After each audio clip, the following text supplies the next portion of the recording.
a jaká bude budoucnost a jaké budou trendy. Takže to je to, na co se zkusím v následujících 20 minutách zaměřit. A hned pro vás mám takovou první vyřazovací otázku, kterou používám u většiny svých prezentací. A to je, kdo z vás někdy používal tohle. Mi zvedněte ruku. Dobrý, je tady někdo, kdo nezvedl ruku? Super, to je taková jako velká SD karta, jo, že něčemu připodobnil. Tenkrát by se tomu dalo říkat i skoro osobní cloud, ale tenkrát ještě cloud nebyl samozřejmě. A váš telefon, který máte v kapse, má dneska 300, 500, možná 700 tisíckrát větší kapacitu, než měla ta disketa v době, kdy jsme ji používali. Což jenom ukázat ty exponenciály, jak se pohybujeme.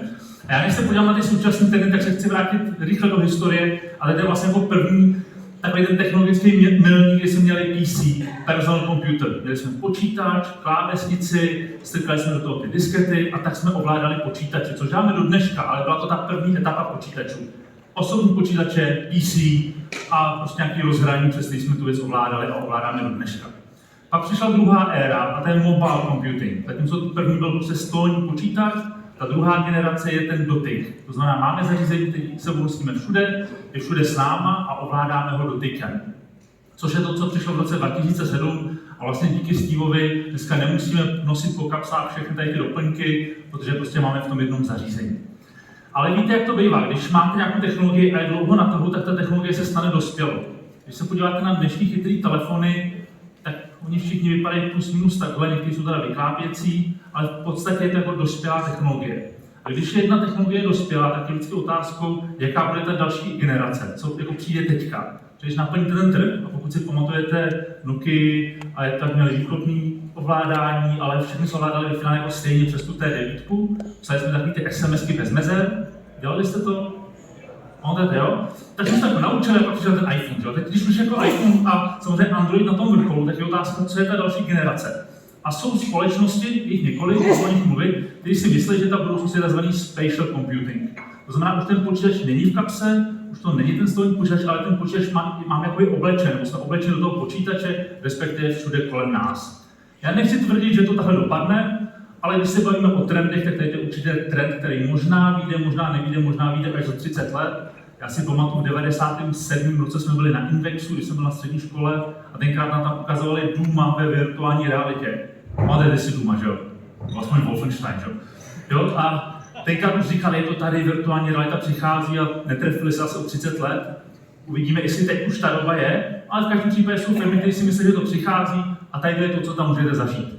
Pokud se bavíme primárně teda o rozšíření reality, kdy máte nějaký headset, vidíte skrz ten headset, takže kdybych ho měl teďka nasazený, tak se můžu dívat na vás, ale k tomu tam mám virtuální okna, které si tady libovolně můžu rozmístit, mám tady 3D objekty. A to je téma, o kterém bych se zastavil, pokud se dostanu ještě k jednomu, ale když se nejdřív u právě té rozšířené reality nebo u mixované reality, kterou všichni určitě znáte, třeba z automobilu, kde máte head-up display, to znamená, jedete autem, dneska ty head-up display ukazují tak jako maximální rychlost, a možná, že máte zatočit, ale ty moderní head-up display už mění něco podobného, to znamená, na zem vám nakreslej, jakou tu zatáčku přesně máte trefit, když tam máte třeba tu vidličku a odbočujete doprava, jestli je to ta první nebo ta druhá. Možná si vy pamatujete, nebo možná máte děti, které hráli Pokémon Go. Vidíte mi ruku, jestli někdo znáte tuhle hru. Skvělý, OK? Takže víte, že ten telefon je vlastně jenom ta brána do toho jiného světa, že? Skrz kterou ty děti chytali ty Pokémony do těch Pokébalů. Já jsem to samozřejmě taky zkoušel, abych jako věděl, o co tady jde. A vlastně tahle hra jako pomohla Apple, Google si uvědomit, že se tady něco nového děje. A oni vlastně jako úplně nemusí rozumět, co to vlastně znamená. Protože Pokémon se hrál tak, že jste ho hráli ve fyzickém prostředí venku, museli jste být na fyzickém místo, kde byl ten Pokémon, a to Pokémona jste viděli jenom skrz ten telefon samozřejmě. Jo? To znamená jako to propojení. Mimochodem, společnost IKEA má svou aplikaci na rozšířenou realitu už 7 let. Že už 7 let si můžete nastavovat svou domácnost pomocí jejich produktů skrz rozšířenou realitu. Možná si pamatujete Google Glass 2011, 12, 13, relativně starý produkt, který vlastně už s tím konceptem přišel. A tenkrát byly i kavárny ve Spojených státech, kteří říkali, že tam nesmíte vstoupit s těma brýlema, protože nechtějí, abyste někoho natáčeli. Zkoušku ho nezajímá, jestli někoho natáčíte nebo nenatáčíte, ale tenkrát to bylo ještě jako téma. Jo? A pak tady samozřejmě máte Marka Zuckerberga, který nejdřív byl takový ten jako na temné straně zla, že prostě Facebook a tak dále, a dneska je to vlastně docela cool guy, který prostě dělá virtuálně rozšířenou realitu. A třeba jeho produkt můžete použít na to, abyste zažili 3D prezentaci. Tady ta místnost je v reálu, nebo byla v reálu prázdná, tam nic nebylo. Jenom vidíte, že všichni mají na hlavě ten headset A to auto, aby ho tam nemuseli mít ve fyzické podobě a nějakým způsobem ho tam odstrojovat nebo tam dávat různé barvy, tak ho tam prostě dali ve 3D. Takže možná v budoucnosti, až půjdeme na prezentace, to nebude 2D prezentace, jako já mám tady, ale prostě bude ten objekt tady před náma a budeme ho moct všichni vidět. A je to vlastně relativně dostupný, ten headset dneska se prodává za nějakých 10 000 korun, což není drahá technologie. Nemá úplně skvělou rozšířenou realitu, ale to, že jste schopni se tam takhle pohybovat a ten objekt vidíte jakoby ve 4K a vidíte to před sebou, můžete se ho jakoby téměř sáhnout, on to samozřejmě jako nefunguje, že? Ale jakoby vidíte ho tam před sebou a můžete tu prezentaci nějakým způsobem řídit, je vlastně jako fantastický. A to je něco, co je dostupné dneska, co se jako takhle používá. To je jako reálný záběr pár měsíců zpátky. Kdybych to posunul dál a podíval se na ty Vision Pro, tak ten zážitek je docela podobný. Já tam tady video, kde dole vidíte mě a ano, vypadá to tak, jak to vypadá, je to jako zvláštní. A nahoře můžete vidět, že tam rozmístění okna po místnosti, s těma oknama jsem schopen libovolně hýbat, mám tam aplikace, můžu ty okna přeměstňovat a třeba jako vidět 3D film v těch Vision Pro brýlích je vlastně velmi něco, čemu říkají immersive zážitek, to znamená, jako vtáhne vás to do děje. Jo? Teďka 2 dny zpátky byl představen první film, který je vlastně jako immersive, to znamená jste v tom 3D film. Což je něco, co je relativně nový a uvidíme, jak to bude fungovat. Co je možná pro mě nejzajímavější, je FaceTime, což je taková podoba Zoomu nebo Teamsu, kdy si s někým telefonujete, ale ten headset má 12 kamer po obvodu a zaznamená vaše grimasy, včetně toho, jak třeba zvedáte obočí. Takže vy, když si s někým zavoláte, tak vy ho vidíte ve 3D, vidíte jako prostě 3D objekt, není to taková ta placatá věc, kterou máte v těch Teamsech. A tady to vypadá, když jsem si s kamarádem Jarkou zavolal a hráli jsme šachy. Ty šachy tam nejsou, jo? Ty jsou čistě virtuální, ten člověk vpravo v rohu je skutečně ten kameraman, který to točil, ale ty šachy jsou virtuální a ten můj kamarád je asi 100 km daleko ode mě. Ale vidím jeho obličej, vidím jasně, jak se tváří, jestli se usmívá, co dělá a vidím, když vezme šachovou figurku a chodí mi po místnosti. My jsme pak koukali na film, tam máte technologii, která se jmenuje SharePlay, když si s někým takhle vzdáleně pustíte film, že u vás obou běží stejně. A bylo to vlastně jako divný, protože jsme oba dva v vozovkách seděli na tom gauči, který tam je, akorát, že Jarda tam samozřejmě jako nebyl. A když jsme se smáli něčemu v tom filmu, tak jsme se smáli stejné věci, protože to sledování bylo sesynchronizované. Zvláštní zážitek. Neříkám, že to je budoucnost, ale je to něco, co je teďka dostupné. Mimochodem, Jarda si mě u sebe v práci dal takhle mezi 2 monitory, takže jsem trošku jako mekota z Arabely, což jsem v tu chvíli nevěděl. A Hi-Fi pořád jako nefunguje moc dobře, jo? Nemáte tam ten feedback od té druhé strany, ale proč ne? Čili jako, to je něco, co se jako reálně děje, jo? A reálně v té technologii, nebo tu technologii můžete používat třeba takovým způsobem, když si otevřete počítač, vyskočí vám obrazovka, takže když kolem vás někdo v letadle jde nebo v vlaku, tak nevidí, co na tom počítači děláte, vy před sebou máte tady ten velký screen, anebo ho prostě jako zvětšíte na 2 4K obrazovky. Mimochodem ta věc se ovládá očima. Takže tam, kam se podíváte, tak kdybyste na to přijeli vyšší, když dáte tohle gesto kdekoliv podél těla, tak je to kliknutí. Takže už to není jako, že to chytá v prostoru, ale prostě fakt jenom na co se koukám, to ovládám. A je to vlastně velmi intuitivní. Jiný use case můžou být budoucí online prezentace, kdy jste schopni prostě učit PowerPoint dalším lidem právě v tom zmíněném FaceTimeu. Věc, která mě přijde až možná trošičku moc, je ta další ukázka. A to je situace, kdy jste schopni si natočit nějaký zážitek ve 3D.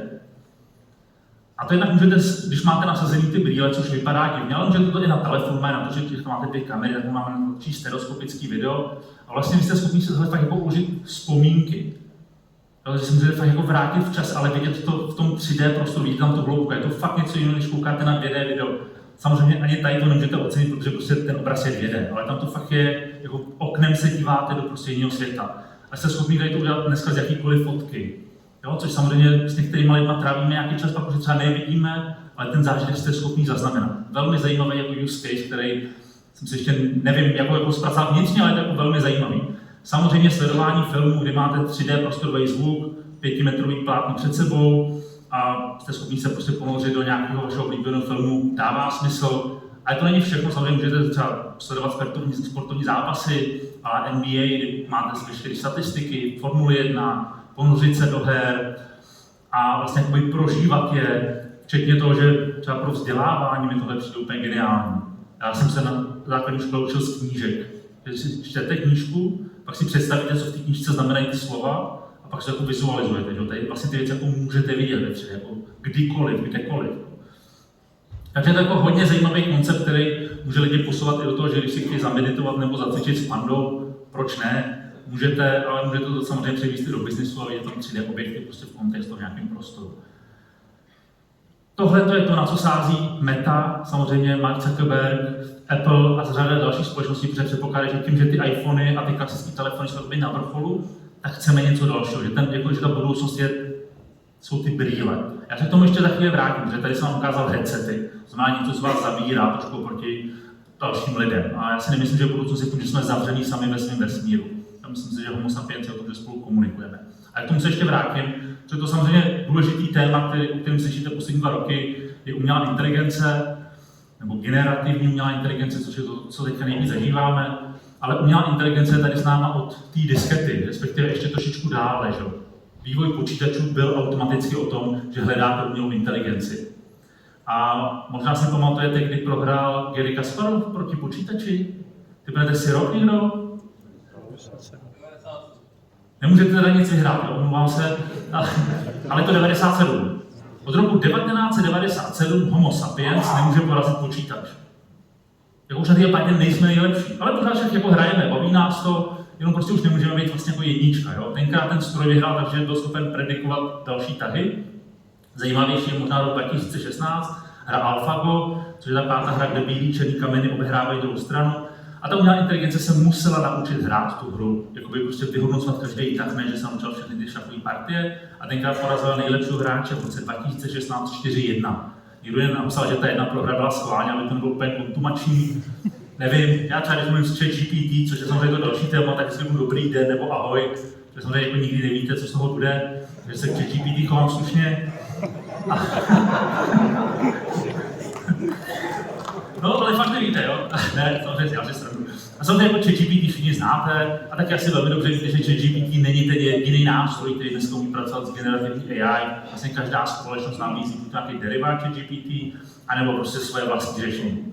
Co rád dávám jako příklad je třeba Midjourney, což je služba, která vám může dělat obrázky. Tahle jsem tam zkusil zadat jeden model auta 2 roky zpátky a vypadlo mi z toho tohle. A říkal jsem vlastně, no, docela dobrý. To byl úplně začátek, prostě jako generativní AI. A pak asi 4 měsíce zpátky jsem mu zadal úplně stejný prompt a vypadlo mu z toho tohle. To je docela dobrý, ne? Za necelý 2 roky, bylo to 90 týdnů, jo, abych byl úplně přesný, ten rozdíl, že jsem to procházel v historii.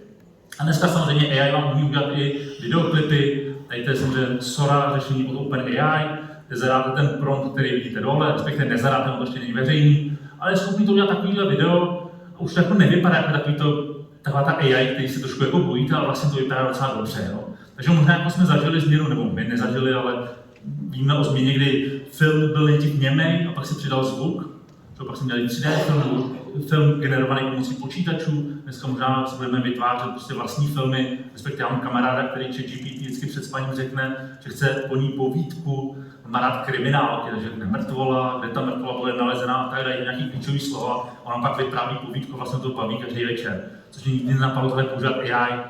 Ale rozumíte mi, možná, proč ne, máte rád nějaký téma, sci-fi, hvězdní války, AI vám dá každý večer film, který budete chtít sledovat. Jo.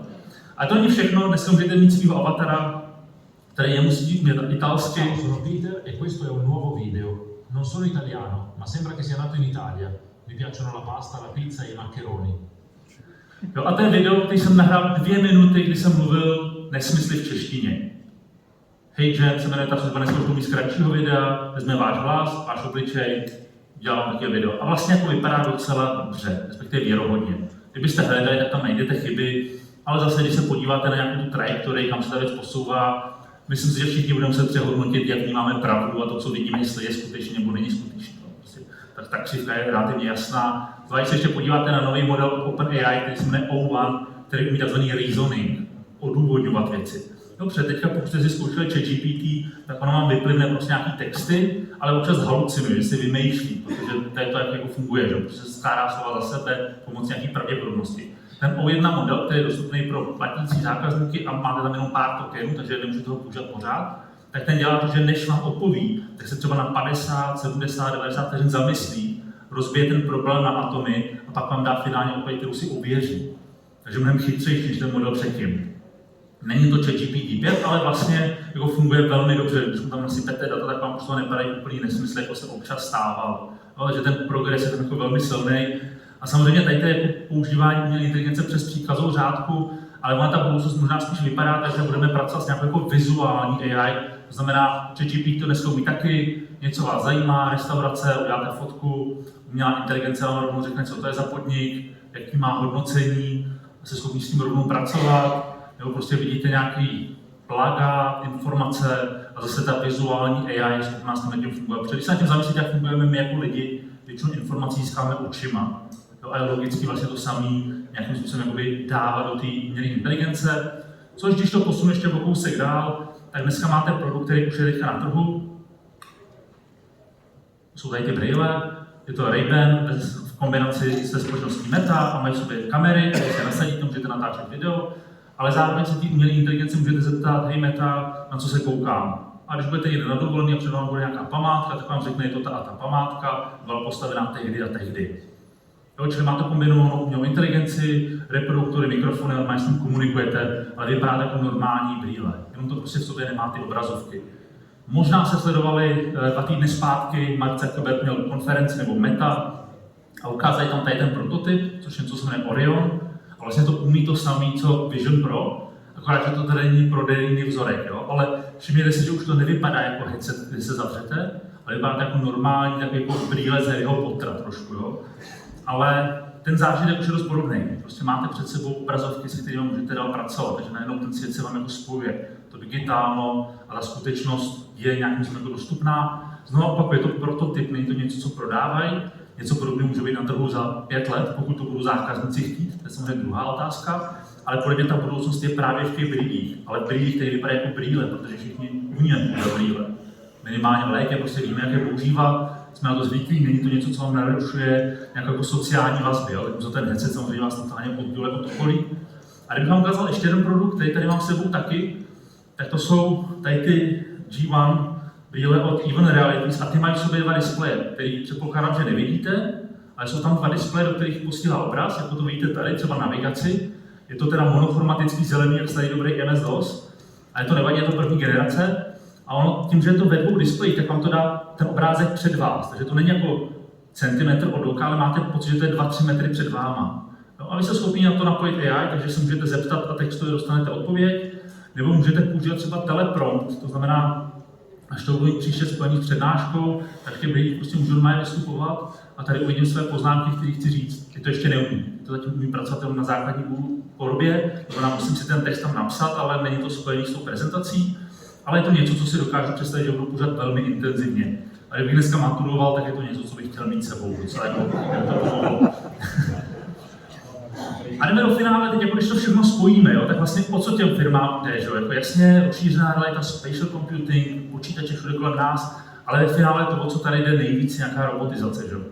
Dneska máme roboty, které vám vysají doma nepořádek, posekají vám trávník, vyčistí bazén, a nebo v Americe je takovýhle auta společnosti Waymo, do kterého si prostě sednete, respektive si ho objednáte přes aplikaci, řeknete, kam jedete, a ono vás tam prostě jako doveze.